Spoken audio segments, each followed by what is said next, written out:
Welcome to Burning Platforms, our regular look at the politics of technology brought to you by Capita's Centre of the Public Square.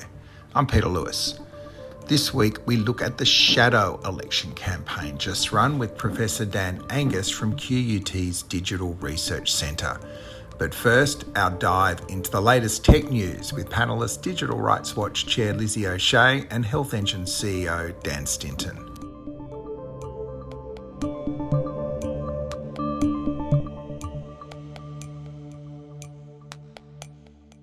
So welcome all to Burning Platforms and the second term of the era of St Anthony, slayer of Duttons and eater of greens. Joining me to worship at the altar of technology are our regular panellists, Sister Lizzie O'Shea, the patron saint of Digital Rights Watch, and Friar Dan Stinton, Lord of Health Engine. And a special guest from the Academy, Professor Dan Angus from QUT's Digital Research Centre. Good evening, Professor. Hello, good evening, everyone. Sister Lizzie. Peace be with you. And Friar Dan. Best introduction ever, I think. Peter, good to be back. I'm keep working on it. So it's been a massive fortnight of big decisions, big jobs and divine interventions. And it's all happening in threes. The Holy Trinity, the new ministry, and Mark Zuckerberg's maximum number of friends. So we're going to dig into all that over the next hour and also go deep into Professor Dan's research with the Australian Ad Observatory into what actually happened under the algorithm during the federal election. But Lizzie, first up, emerging from the conclave, Pope Leo has dubbed himself with a nod to AI. How so? Yes, this is an interesting story. So close observers of the Pope, as in the previous Pope as well as the current, will know there has been an interest in artificial intelligence. Particularly Pope Francis had a whole set of principles that he released and did discuss this topic at length in his residency. What's the correct term? Papacy.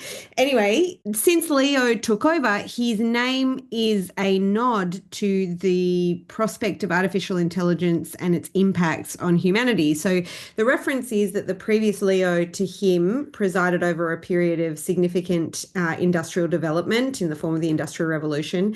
And this current Leo made the comparison with his term in office, shall we say, where he would be looking at artificial intelligence and the new challenges, quote, for the defence of human dignity, justice and labour. I feel like we should get him on the next episode of Burning Platforms after. I know. Can you email him? Or he's actually on Facebook too. He's the first Pope. So maybe you can. Yeah.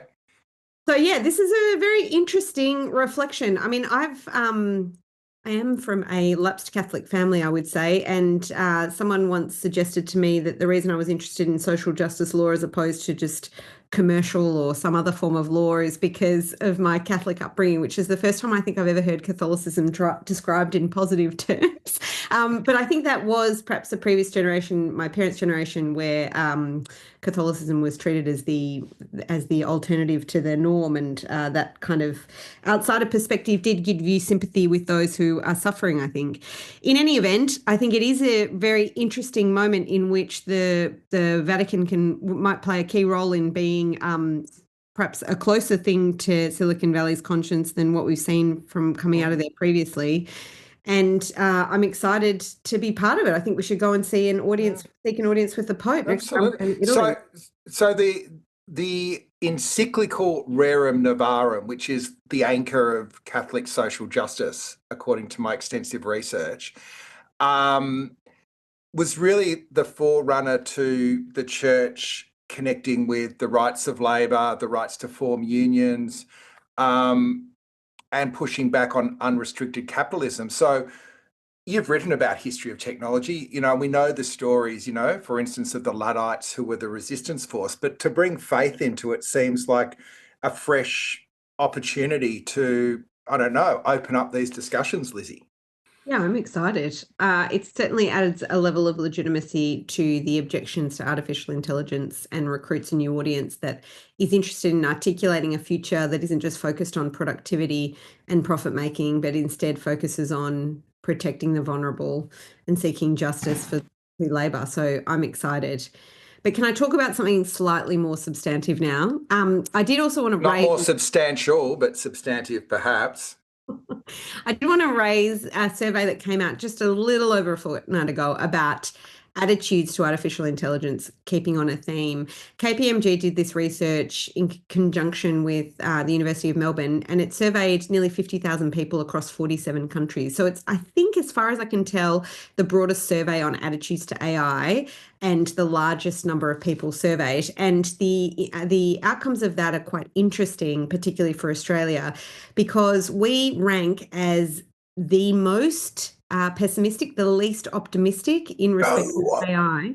Go Australia.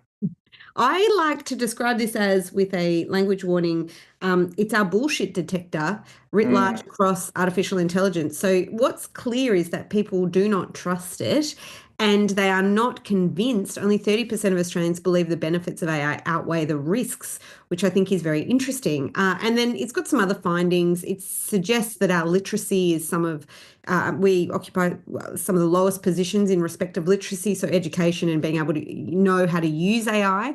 And then what I think is also perhaps classically Australian, using it at work produces some interesting results as well, as in many people rely on AI at work who are Australian without evaluating its accuracy, are making mistakes and then admit to hiding their use of AI at work and presenting it as their own, which also strikes me as classically Australian. The last bit, though, that I think is worth mentioning is there's a call for greater regulation in particular, and that many Australians say they would be willing to trust AI systems when there are insurances in place. So that's 83% of Australians. So the need for regulation is not just something that people talk about who are lawyers or advocates like me, but actually that kind of trust that would underpin broader uptake of the technology in ways that are effective also requires that people have confidence in the level of regulation and the assurances that it provides. So that's food for thought for the term of St. Anthony. Where do you want to come in here, Dan, with the theology or the cephology? I was going to ask. Oh, you're professor, but yes, Dan and Dan. You go first. Do you want the theology or the cephology? Look, I'll take a bit of the theology. That this survey is really interesting, Lizzie, because I question whether how much work have we done to really understand what people think is AI and where they see it in their lives? And so I'm not disagreeing that there'd be great skepticism amongst the broader public about the AI that we have in our, I guess, public consciousness in this moment. But I think it overlooks the ways that AI technologies are baked into every aspect of our lives every day. And so the same people that would be skeptical about AI are probably still using Google Maps to navigate their car to, do their regular drive. They're still using automated decision making to curate their Spotify playlist. They're using algorithms and in the broader sense of AI in their everyday life, right? But the way that the AI moment as it's characterized right now is being captured by a particular very narrow suite of AI technologies like large language models or say ChatGPT even means that there is this kind of skepticism around it. So it's intriguing, right? That as a result, and I'd be fascinated to kind of dive back into that survey population and sit down with them and go through an audit of all of the technologies and saying what makes you accepting of this one but not accepting of this other one over here, or what is your fear for this versus your acceptance of this in your everyday life. It makes me think about what's happened recently with Amazon's Echo devices, and that they're just clawing up all the data that they're gathering via those devices. And I'm horrified as a privacy advocate for what that means. But probably a huge number of people will continue to use them because they find them convenient. But I don't know, have you got any thoughts about that broader question? One of the bits that icked me on it was this assumption that, and it's come out from KPMG, who are on the shill for sure, and I guess the point is we don't know enough about it, so we don't like it. It's almost like if you read your Bible, you will find your faith. So, yeah, but I cut in on your question to Lizzie, Dan. I agree with you in the sense that AI is, as I heard it described at a conference recently, an empty signifier. Like you can project onto it anything you like. I do think, though, there is some justification in the, I guess, the skepticism around some of the selling points that we've seen in recent times, or the overinflated nature of the market and the spruiking of AI as a solution to many, many problems. I feel it's a pushback against that. Of course, we can't know, but I suspect many people, or I'm interested in working out whether there's a potential narrative around it being promised as a productivity enhancing tool in circumstances where people for a long time have seen digital technologies come into their lives with the promise of making their life more efficient, but not actually receiving the dividend themselves in terms of a better quality of life or higher wages. That is a problem that has been mapped onto the digital revolution of the 21st century quite clearly for a number of decades now. And so I do wonder whether people see it in that light. Here's another technology that surely lots of people will make money from, that will increase productivity, but will it mean that I have a better quality of life? Why don't we go to one of the people that's making money off it? Have you thought of opening Spiritual Health Engine yet, Dan? I haven't gone that far, although it is encouraging to see the influence that you and Lizzie have on the Australian public, that they're so skeptical of AI. It shows that the Betting Platforms podcast is really making a mark, I think, in Australia. I also feel slightly targeted by the comments about use of AI in the workplace, because I'm deploying it massively in my workplace, and I'm sorry, one of those people that absolutely believes that the upsides outweigh the downsides of this and the benefits are substantial. Where do I start? I think one of the takeaways, I think, from this research is that perhaps it's not surprising that Australians in general are one of the most skeptical people of AI, when we are also one of the least educated on it and also have the least regulation around it, which I guess is a point that you just touched on as well, Lizzie. I think if Australia was to adopt some kind of AI policy and some kind of framework around this and some kind of guardrails, as dare I say it, Ed Husic was actually championing before he was punted out of cabinet, then maybe we would see a little bit more trust in how AI can be used. But I just have to push back against the narrative that it is useless, because I believe it to be absolutely transformational technology. And going back to your earlier point, Lizzie, of Pope Leo, what's encouraging about Pope Leo taking or referencing AI as the reason for adopting that moniker is because it shows the potential of this technology to be of a scale and of an influence of the first industrial revolution, which I think it will be. You can all fire at will in a second. And it also, though, shows, I think, perhaps in perhaps a slightly more burning platforms theme, it shows that it's really important that we start to consider the moral implications of this now before it is too late.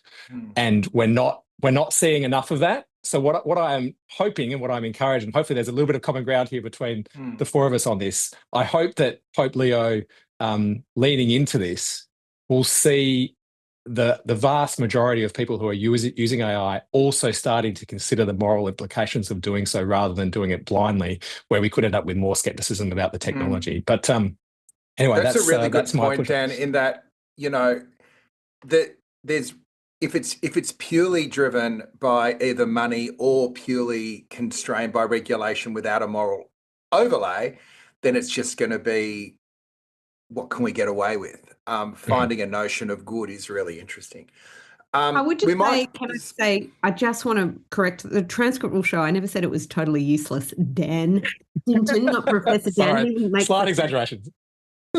But anyway, whatever. I think now the competition is on to introduce as many Bible Catholic references into this podcast as possible. That's the rock upon which we build this episode. Okay, this one is definitely going to be called the Holy Trinity, this episode. Anyway, so look, meanwhile in Canberra, the new cabinet has been sworn in after the landslide result in a process that makes the conclave look transparent.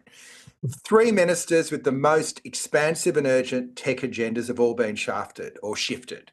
2 of them have been shafted, 1 of them has been shifted. So Mark Dreyfus, the former Attorney General, had courage of privacy, which was, we'd had a small first go and there was meant to be an expansive second round pretty much straight away.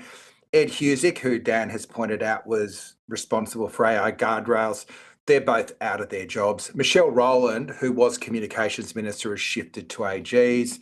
Annika Wells has Communications now, as well as Sport, which is interesting in terms of things like the gambling reforms that never happened. But she'll have carriage of the child social media ban, online harms, and any reheating of the failed misinformation laws.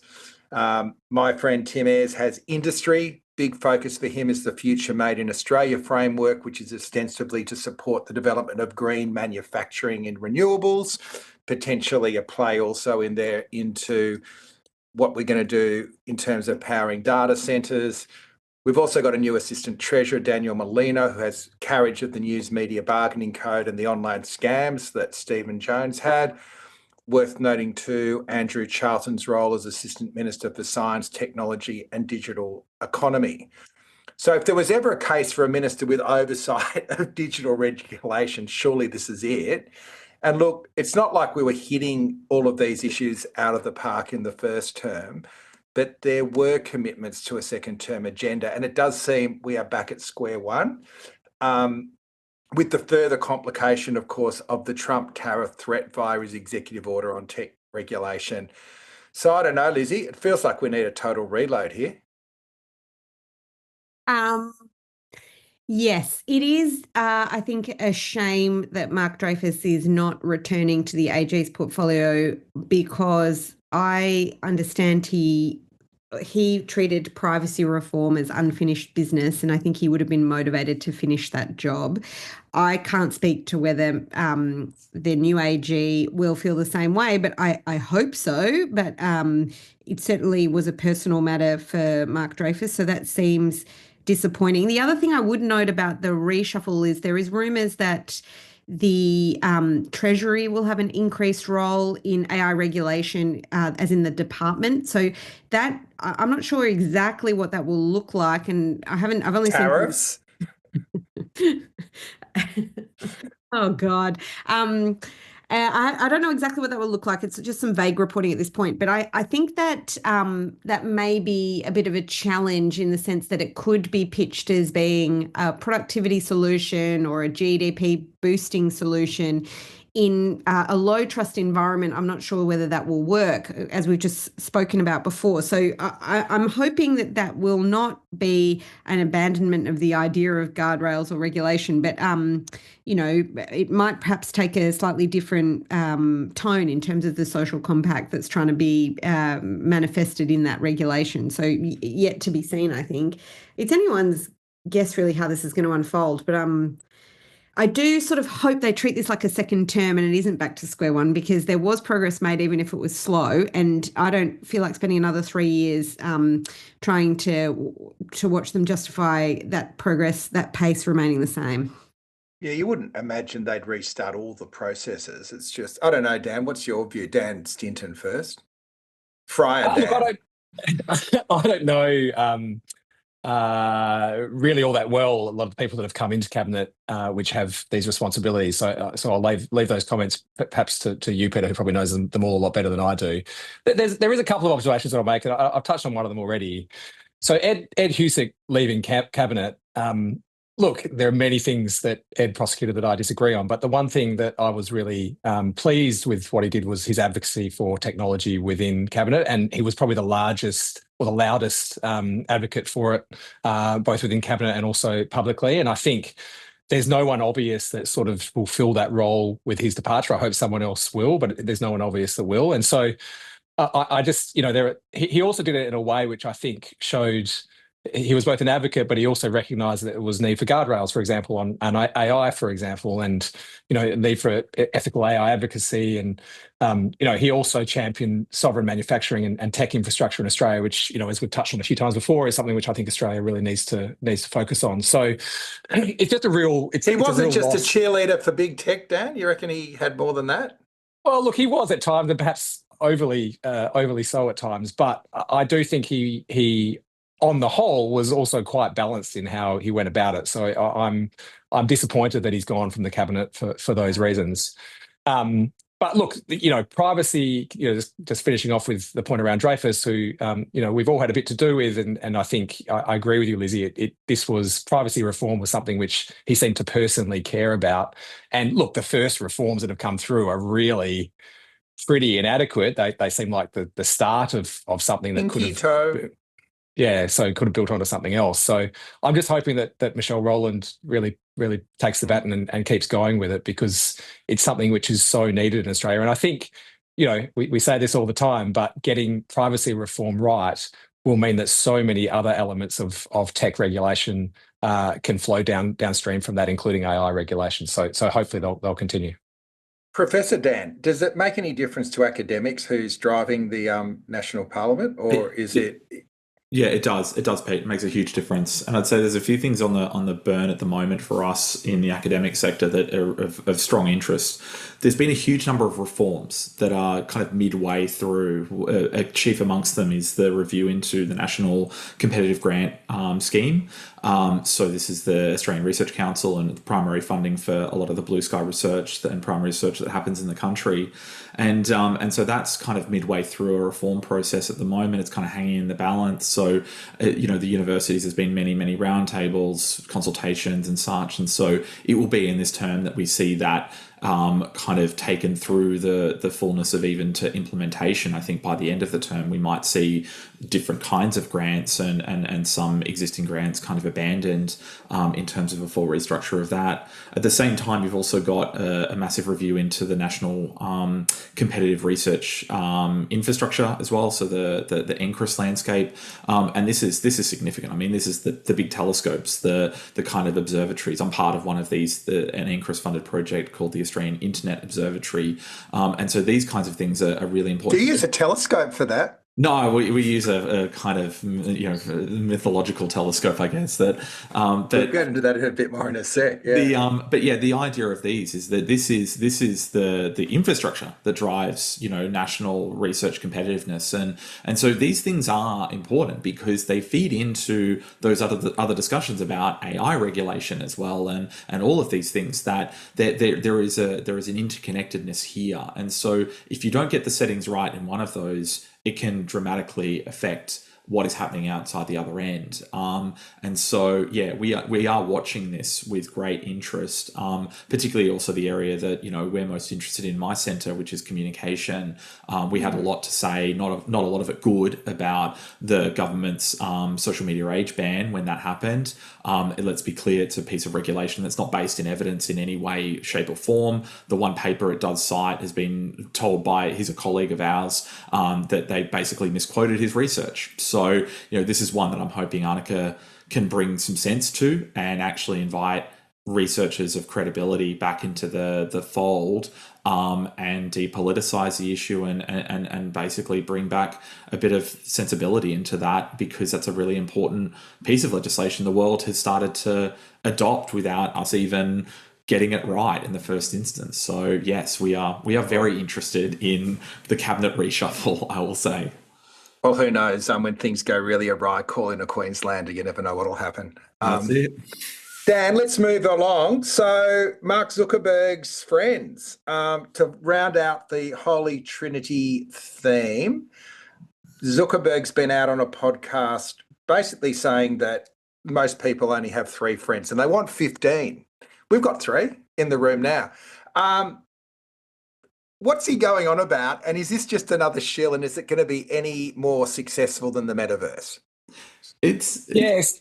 Oh, sorry. Which Dan did you want, Pete? Oh, well, this is Dan Stinton. This is his special subject. You go first. Yeah, it was never going to work. We can never have 2 Dans in the one room. No, you can't do it. No. There's a lesson for this in all this. Brian, Dan is more than enough. Nice. Anyway, go on. Okay, let me give a bit of background to this story. So yes, as you've touched on, Peter, Mark Zuckerberg, he actually has done a few interviews lately where he's been sort of freelancing on this theme. Excuse me. So the first one is he went on the Dwarkesh Patel podcast and made the observation that, as you've touched on, most Americans only have 3 friends apparently, but have a need for 15. I have no idea where he got those numbers from, by the way. But the concerning part is he suggested that it's a rugby team to fill the gap. Yeah, I mean, apparently everyone is a rugby team of friends, but go figure. He then went on one of my favourite podcasts, Stratechery with Ben Thompson, who I read pretty religiously and listen to pretty religiously. And he emphasised that AI companions could serve as kind of supplemental connections, if you like, particularly for individuals lacking access to human therapists or close friends, which is a little bit troubling. And then, look, my favourite, not in a good way, he said the following on stage in an interview with Stripe's co-founder John Collison at their conference. I'm going to read this. He said, I think people are going to want a system that knows them well and that kind of understands them in a way that their feed algorithms do. And they went on to use that as the basis for chatbots interactions. Now, that sounds like a special kind of hell to me if you are going to create... You know me like my algorithm knows me.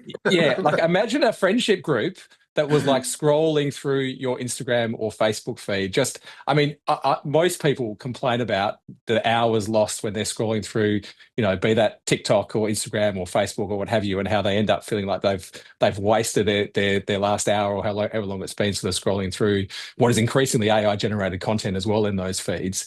And then to suggest that you're going to basically take the foundation of that and use that as the basis for a social group of interaction with bots. I mean, it is dystopian to the point of being hilarious. The problem is this guy has so much power, he actually might try and achieve it. And that's what's concerning here. And again, we're going to end up in a world which is dumbed down, where the discourse is effectively controlled by a very small number of platforms that are controlling these platforms. I just hope that people have the same allergic reaction to this that I have, and I suspect all of us have, and it doesn't take hold. Is he saying that the bot will give you 15 friends or just one very good friend? Look, I don't know specifically what he was referring to, but I guess you'd have infinite friends. You have infinite chatbot friends. You could be the most popular person in the algorithm, right?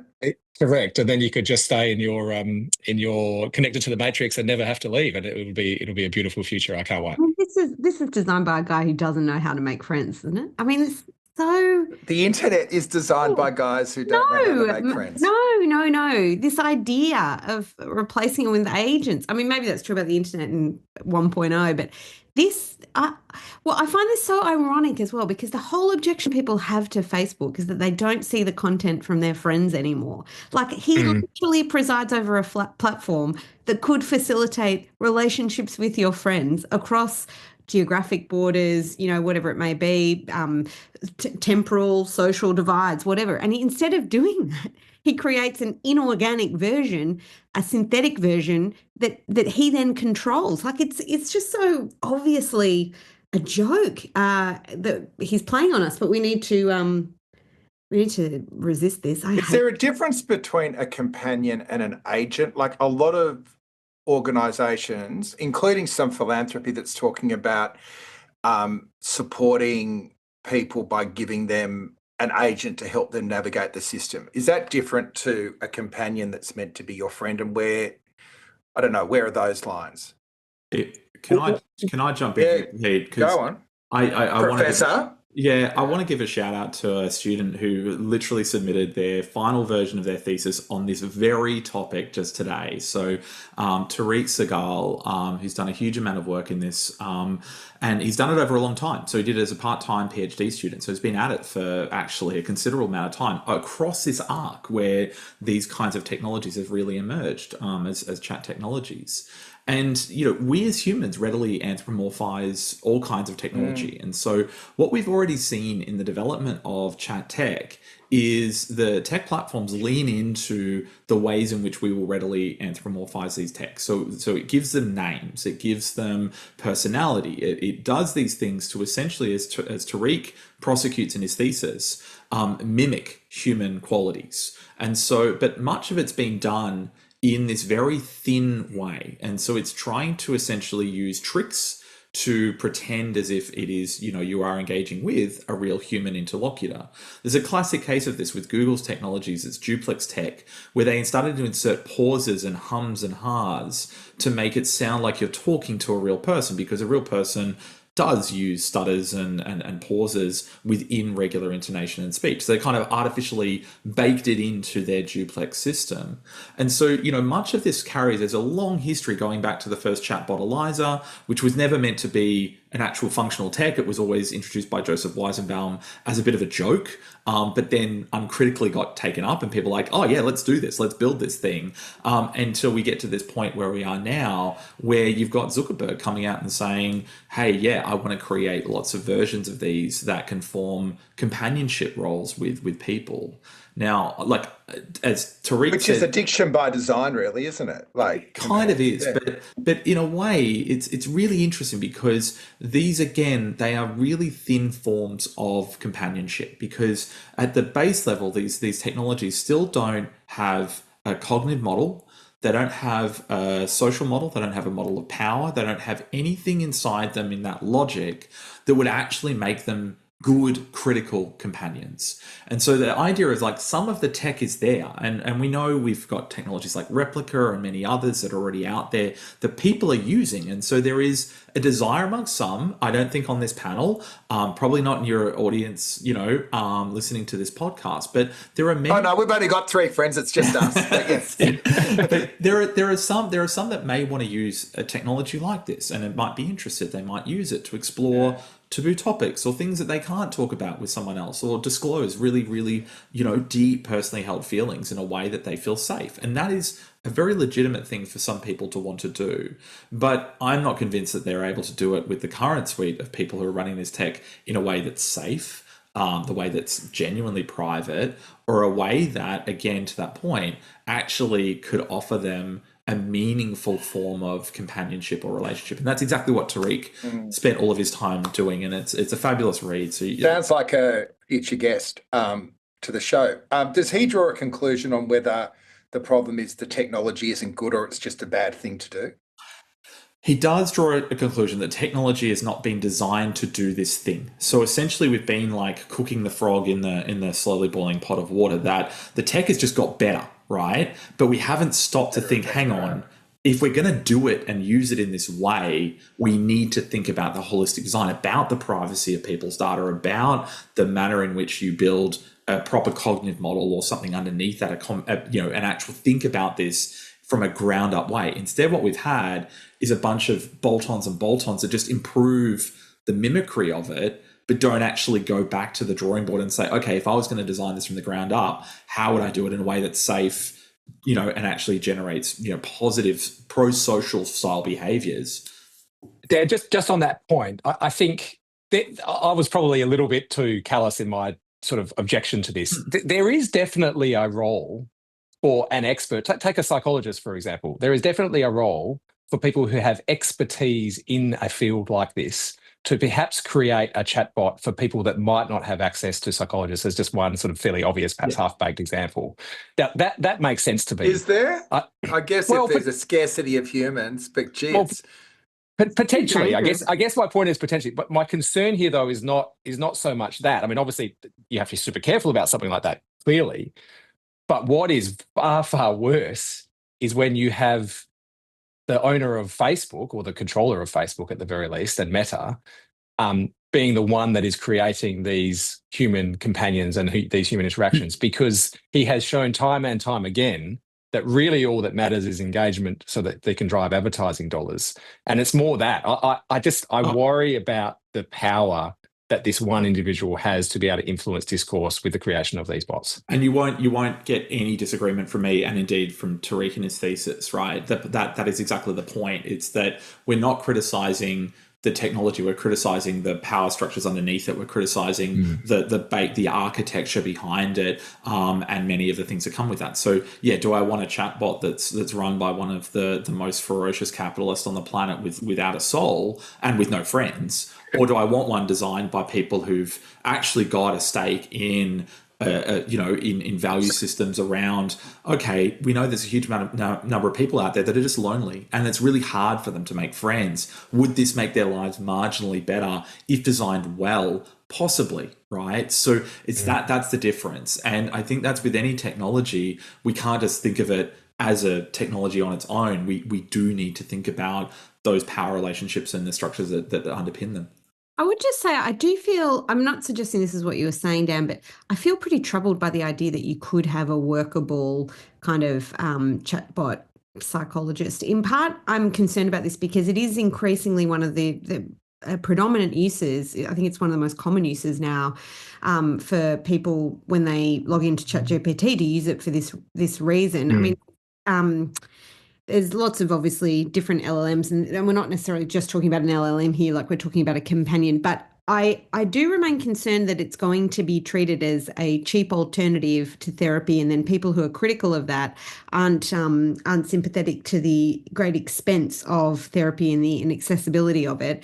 And I suppose I feel particularly troubled because a lot of people find they prefer, when the research is done, they prefer talking to the LLM about their problems rather than the actual human psychologist. And it suggests to me that there's probably some form of accountability in the human psychologist that is not what people want. They want validation, not criticism in the I mean, in the most beneficial iteration of the term. Like, they don't want to have a social judgment passed on them by somebody with a qualification that might be able to change their behavior. Like, I'm sure someone can express it better than me, but I think that part of being a friend is bearing witness, but also offering a connection to a broader set of values and people, and understanding how you're judged by your peers, right? And that is not what is on offer. It's categorically the opposite. It's a deception where you presume, because we have this theory of mind and this tendency to assume mind, or that there's a mind behind this language.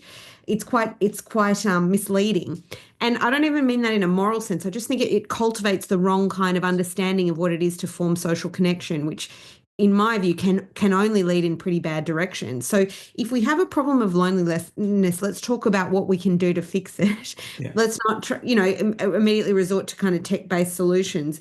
And I think that's true for things like education, lots of other things where these kinds of companions are being put forward as a solution to some of the problems, where actually human time, taking what I talked about before, some of the productivity benefits of AI and turning it into people spending time on things that are important, like caring for each other, like being in relationships that are friendships, like talking and educating their children, like caring for people who are sick. Like, isn't that like part of building a good society is not replacing all those tasks with technology, but in fact finding, giving people the capacity to do it in an enhanced way perhaps, but freeing up their time so that that kind of work can be done by humans, not machines. So I just think there's a fundamental problem like that we have to sort of reject at the outset about the value proposition that is on offer when this kind of stuff creeps into how LLMs and AIs generally are being used. I think we'll have to wind up your sermon, Sister Lizzie, at this point, because we need to spend a bit of time on Professor Dan's research into the election, although we could go this for another hour. And I think it would be great to get Tariq into the conversation sooner rather than later. So Dan, you spent the election in your observatory with your make-believe telescope. Do you want to tell us a bit about what the project was and what you learned? For sure. So it's part of the Australian Internet Observatory, and it's also with a Centre of Excellence called the Centre of Excellence for Automated Decision Making in Society. And so there's a couple of goals here. One is this broader idea of observability. We know that there's a huge amount of advertising that happens all the time, not just during elections, but certainly our interest in this first case study was around political-based advertising materials. But it's really difficult to get a handle on what is that advertising, who's seeing it, how they're seeing it, in what context they're seeing it. We know that a majority of people are probably seeing those ads in the digital form through mobile phones. So they're like interspersed between their YouTube shorts, their TikTok feeds, their Instagram reels. But we have less of a handle on exactly how those ads are sequenced and what's in them and where they're being seen and how people are even receiving them. Are they flicking straight past them? Are they watching them? And so this is what the project is embarking on, and it's doing this over a number of case studies. The first was politics, but we're looking at things like reproductive health. We're looking at alcohol and other kinds of harmful products. And so we kind of got this app we've developed. It's in the Google Play Store, and we got into the hands of about 200 Australians in key states and key seats. And we got them over a 2-week period to just have the app running on their mobile phone. What it does is it uses some really sophisticated technology technology developed by a close colleague, Abdul Obeid, and Abdul's engineered this really sophisticated way for it to essentially just watch the phone in the person's hand and then just capture the ads. And that's all it does is it just captures the ads, splices them out, and then sends them off securely to a server that we maintain. So we don't get any other information. So we're not looking at people's social media feeds generally or any other info. It's just the ad itself and when it was seen. And so we get that clip of the ad and then we collect them. We enhance them if we can against the transparency libraries of the platforms. And then what it did in this case is give us a database of about 23,000-ish ads seen by these 200 people over that period. Some people donated lots more. Some people donated very few. With anything like this, we're trying to incentivize people to take place in this study. And so people are going to do with it what they want, right? And we have little control over that of how people have actually used the app. But we did discover quite a volume of political ads. The standouts for us in doing this, I was amazed actually at the volume of astroturfing advertising we saw. This election, there was a huge... Who by? Look, largely the fossil fuel companies, and also Advance and others, I think, had a good stab at this. They were Advance did less of the kind of subversive astroturfing. They were more kind of overt, put the Greens last, weak woke, sending your broke, all that, right? So a lot of the kind of real toxic stuff also about pretending to care about feminism by dredging up old newspaper headlines from like 5 years ago and remediating that content. The astroturfing, it was stuff like the Mums for Nuclear. It was the stuff around like the wind farm campaigners, the ones about the natural gas. That classic one where there was the scandal of a Liberal Party candidate that was disendorsed and then replaced by the person who was the CEO of this, like one of the ones involved in the company that was running an astroturfing campaign. That was... And they were all linked into the Liberal pollsters as well, Freshwater, as it emerged. Yeah, that's it, the Freshwater. And so our colleagues at ABC ran that piece and yours truly featured in that as well, giving some commentary. But these are the kinds of things we found. We also found just the usual run-of-the-mill stuff, so all of the general campaign messaging that was happening of all the main parties. But I did get a sense that in this election, more than most, there was a strong sense of a rejection by the status quo and by some of these vested interests against the Teals, against the Independents and against the Greens. And so... Do you think it worked? Because my perception from being in the Labor campaign was the only thing that was really shifting Green voters was not to the Liberals, it was to Labor over fear of Dutton. It wasn't. I don't know how persuasive the messages actually were, but did you get a sense?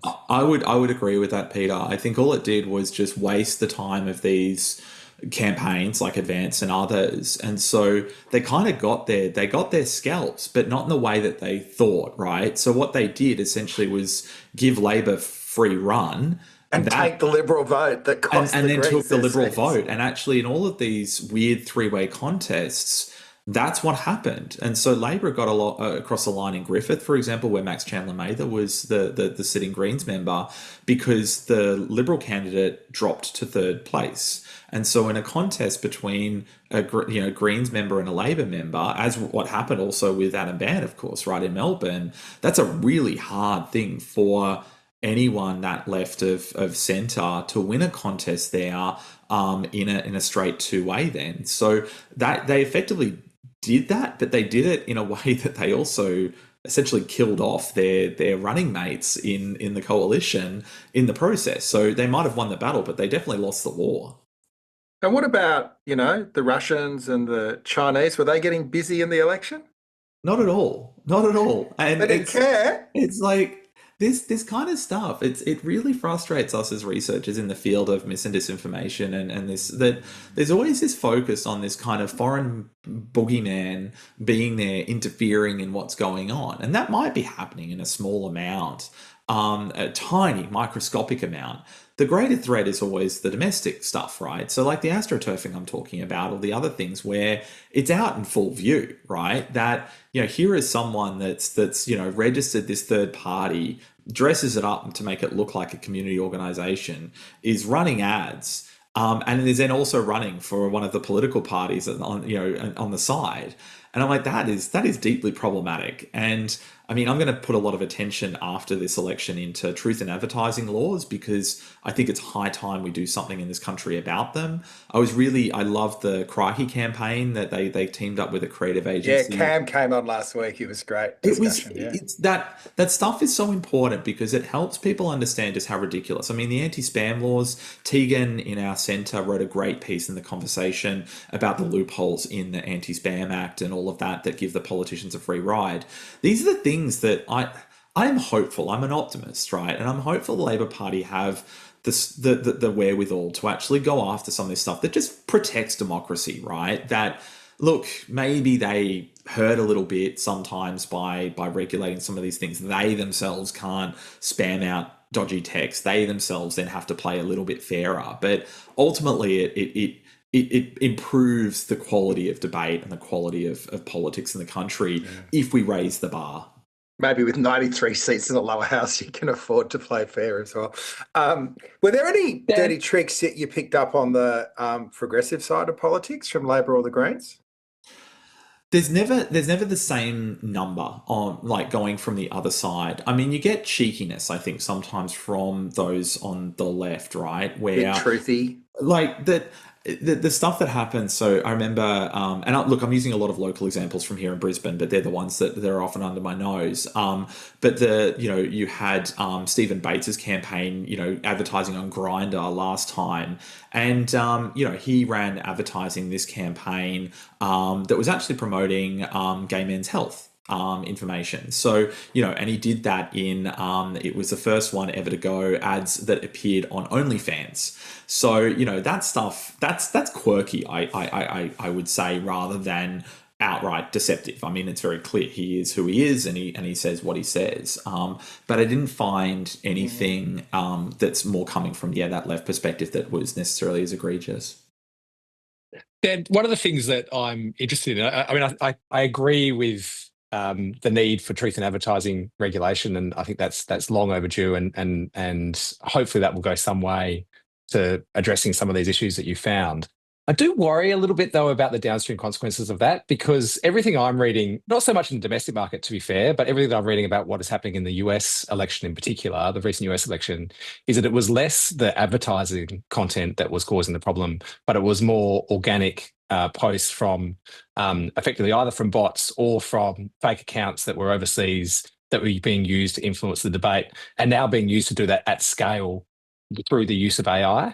And what worries me is that we might go down, to use your analogy of winning the battle and losing the war, if we were to be successful in prosecuting some or getting some regulation up for truth in advertising, it may just cause the problem to go further underground and further into the organic posts, which are probably more influential anyway, and also harder to detect, and also can be more personalised to the individuals that they're interacting with. So, I mean, where do you stand on that? I mean, is that something which perhaps your research could look at next time, or are we starting to get across some privacy thresholds there? No. These are really good questions, Dan. We did look at that a little bit too. So we did capture a lot of the organic content, and you're absolutely right that what you need to watch is that whack-a-mole effect of just swatting it from one to the other. There's a function here also, which is, it's called the multi-step flow, and the idea that you might have a piece of advertising that then just kind of gets picked up and amplified by a news group then in a news story, and then it's re-amplified by that actor, and so you kind of go back and forth, and that information kind of then gains more potency and is amplified further and further and further. And so these systems are interlinked, but I think you do need to start somewhere. You need to start by addressing the idea that at least we can get the advertising cleaner than what it is now. It works. The regulation works in South Australia, and so I would advocate. I'm not a law academic, but many that are advocate that model of regulation that can be adopted from Adelaide can go up. And then after you've adopted a model like that for advertising, you then go after also regulating the platforms in terms of that broader organic problem. But I think the problem with the organic stuff is, and this is where we need to see the misinformation bill re-emerge, but as a different kind of bill. It needs to be a bill that's based around transparency and observability of the platforms. So what you do at the same time is you leave it up then to academics, civil society groups, journalists to be able to patrol those spaces to see what is happening there. And once you do that, you can actually get at the problem from both directions. Yeah, I think that's an interesting observation. Dan's back like he is like an apparition, a spirit has re-emerged into the podcast. Welcome back. The second sorry, coming of Lizzie. Dan. I can't Resurrection. I can't believe we missed the opportunity to make a resurrection joke. Okay, so thank you, Professor Dam, for those astute insights. I did wonder about that kind of inauthentic activity, as they like to call it, and I do also wonder whether Labor's game enough to introduce any kind of regulation on either truth in political advertising, but also, of course, the mis and disinfo bill that couldn't have gone worse probably in the last term of government. But it did always strike me as a very big missed opportunity, because the first half of that bill, which was focused on transparency and giving people a look under the hood of how these algorithms work, how these platforms prioritize certain kind of content over others, and I would have liked to see that available to researchers, but also civil society people to scrutinise, ought to be part of their social license to operate. Because without it, then we cannot know what's going on. And I think the second half of the mis and disinfo bill, which focused on, codes and potentially taking down content, got far too much attention, and I would have happily hived that off for the first half to pass alone. I did want to ask you, though, about how much money we're talking about and whether you did track any of that. I think it's interesting to think that the Conservative side of politics seems to have spent quite a bit of cash this election and ended up getting very few seats, whether that's by accident or just because this stuff doesn't work in the way that they expected it would, because, previous kind of examples in recent history, and particularly looking at our neighbours across the Pacific in the form of Trumpism, there was this assumption that kind of micro-targeting was very effective, and maybe it wasn't. And there's this real crisis now for the Liberal Party, because how can they go back to their donors and ask for more money if they're going to apply the same strategy? I mean, can you tell us anything about the cash that's kind of spent, and/or can you tell us what you think people might do differently in the next term, or if the election was held again tomorrow, say? Yeah, so I've got some spend data, and this is, again, one of the difficulties we have, Lizzie, is that it's really hard to get accurate reads on the spend even and do it in real time. We kind of rely on very fuzzy numbers. We don't necessarily get a good look at the exact targeting, and so you get a figure for, say, a state aggregate level that doesn't give you the nuance that it was actually a very specific set of seats that the ad target was based in.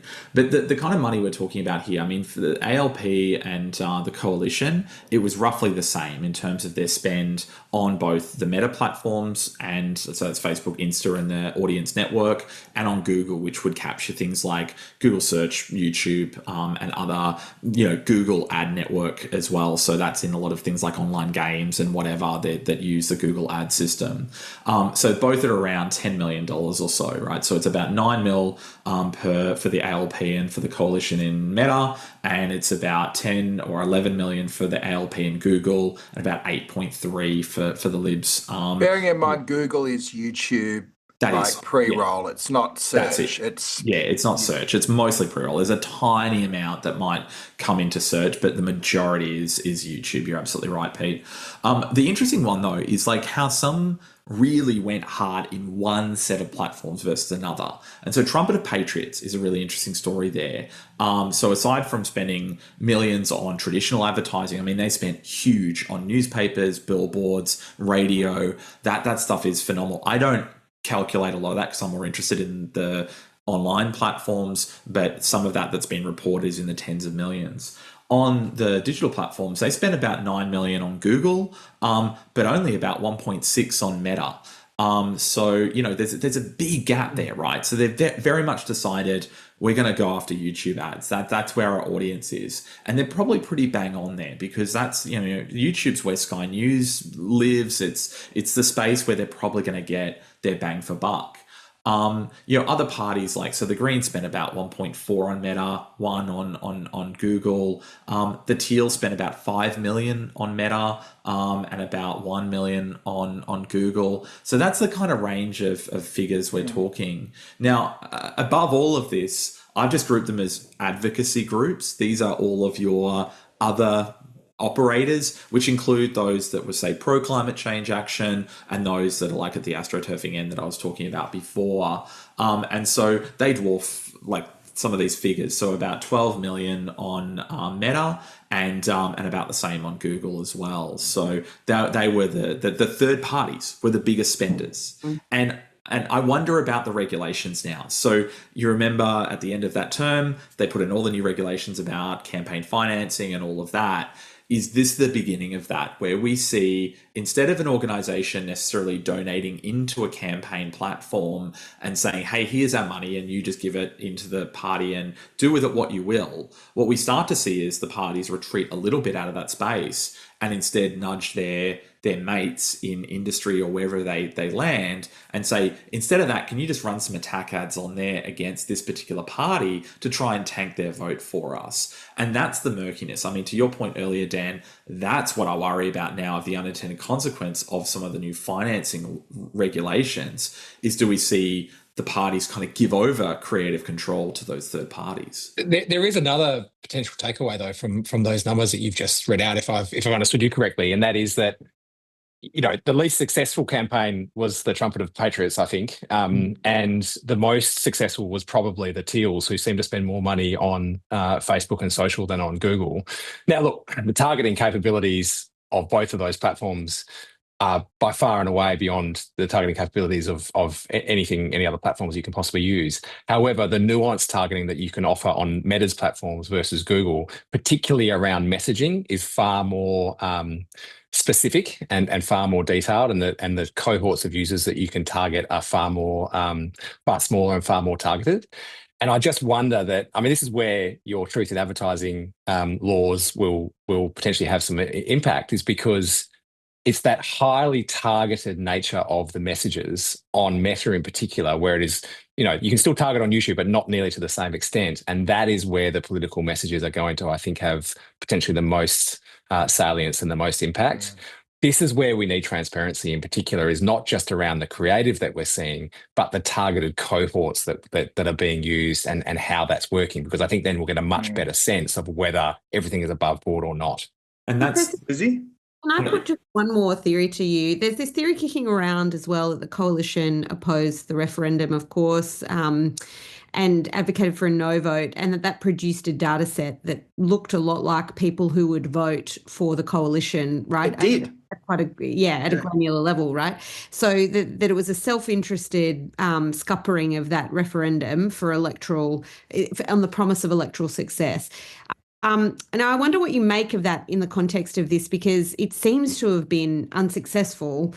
I mean, I should also mention, of course, that I think no referendum has been successful in Australian history that didn't have bipartisan support. So I don't know that it's necessarily.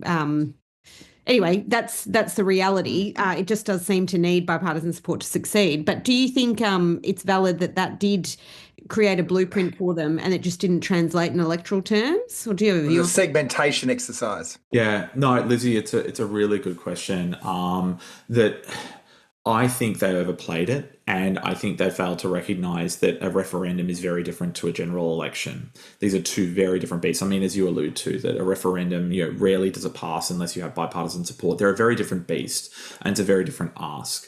And also the campaign was very different. You know, this was, you know, what the No campaign did there by splitting up and segmenting populations around, courting both sides, by running essentially mixed messages quite effectively, by stratifying different pages against certain messaging, was very different to how the Liberals campaign ran in this current federal election, which was essentially a train wreck. I don't think I've ever witnessed a worse campaign performance than what the coalition dished up in this particular one.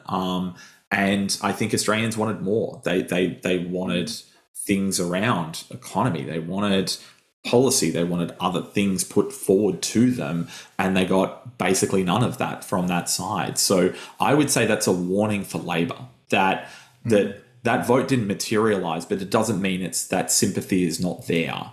And I think we will witness in this term a stoking of that underlying Australia that was revealed in the referenda by that side of politics. I think it would be a very unfortunate thing for them to do, but I think they will probably go there. And I think it's a warning to, I guess, Labor that they really need to push forward on some genuine progressive reform. Can I make one more observation? I think the two most effective digital plays in the election was the influencer strategy, where Labor, in a non-commercial way, built relationships over 18 months with a whole bunch of people that had audiences and then had genuine conversations. They invited them to the budget, they invited them on the journey. Not all of them were Labor supporters. Like the sort of Abby Chatfield was a Green supporter, but she interviewed Albo, and when we're doing focus groups, people are going, oh yeah, I heard him on Abby Chatfield, he doesn't sound so bad. And then TikTok, which doesn't take the advertising, you've got to earn your virality. And it strikes me that with the enshittification of platforms and the marketing model, and I've thought for a while, the left got into social media as a political tool first, the right matched it, but it might be coming shit for everyone, and you've got to take your discussions other places. So you're like, this stuff, while important and interesting, might become superfluous, and I guess you'd be happy to find something else to study, Dan. For sure. And I think you're absolutely on the money, Peter, because there's a great piece that a wonderful figure in our field, Emeritus Professor Graham Turner, wrote this week. And so Graham Turner, for those who don't know, is like one of our foremost cultural studies academics in Australia and indeed internationally. And he wrote a good thread that basically the waning empire of Murdoch, that the Murdoch as kingmaker is effectively dead in this country. And those traditionalists failed to recognise that the media equation has shifted. I mean, remember the hoopla that was made around a bunch of influencers turning up at budget lockup and the traditional establishment media poo-pooing and thumbing their nose.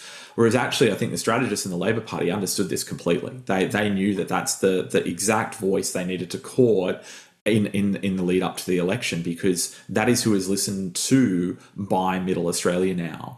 And so you're absolutely right. We're in a very different media ecosystem right now. Graham sees it, I see it, many other media theorists and others around see it, that the only people that are really still paying attention to Sky News and Murdoch and that are in the Liberal Party party room. May they tune in and send themselves into a downward spiral. Yeah, and so I think this is it. And I think that's a message for Labor to take stock of, is that they don't have to play nice to Murdoch anymore. Don't be scared. They can write whatever headlines they want now.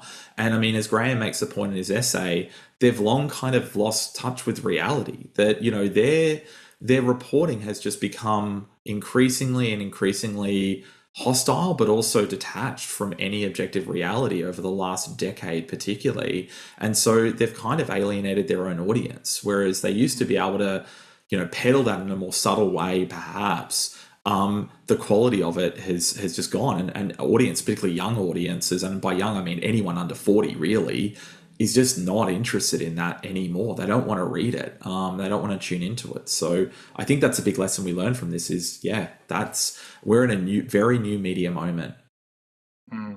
Any final thoughts or prayers, team, or should we declare this sermon over? No, I have nothing else to confess, Peter.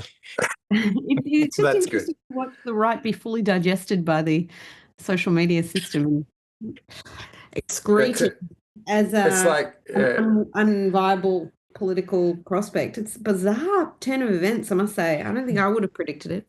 But they're kind of disappearing up their own fundamental in so many ways, even to the extent that the Trump agenda is totally inimical to News Limited's desire to have regulation of the relationship between big tech and news media in Australia. So there is also this requirement now to spend huge. That's not just irony. That's just divine justice. Divine justice.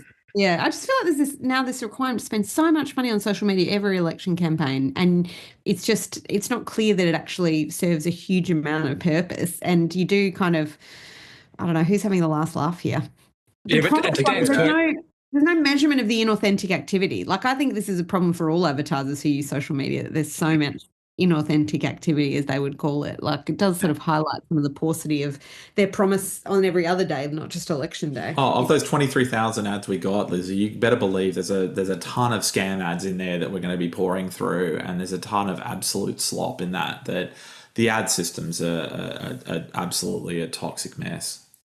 To your earlier point, though, Dan, sorry, last point, Peter, the fact that this is perhaps becoming less relevant and that podcasts and podcasters are becoming more relevant is welcome in the sense that you kind of get this more genuine conversation in a way. But where I think it's really unwelcome is that so many of these podcasters have exactly zero commitment to journalistic principles, and therefore maybe that is a worse outcome. And I think we saw that in the US election. But let's see. Well, on that note, Professor Dan, thank you for joining us this evening. Friar Dan, you too, and Sister Lizzie. It's been a great discussion, and we'll be back again in a fortnight. Thanks, guys. Thanks all.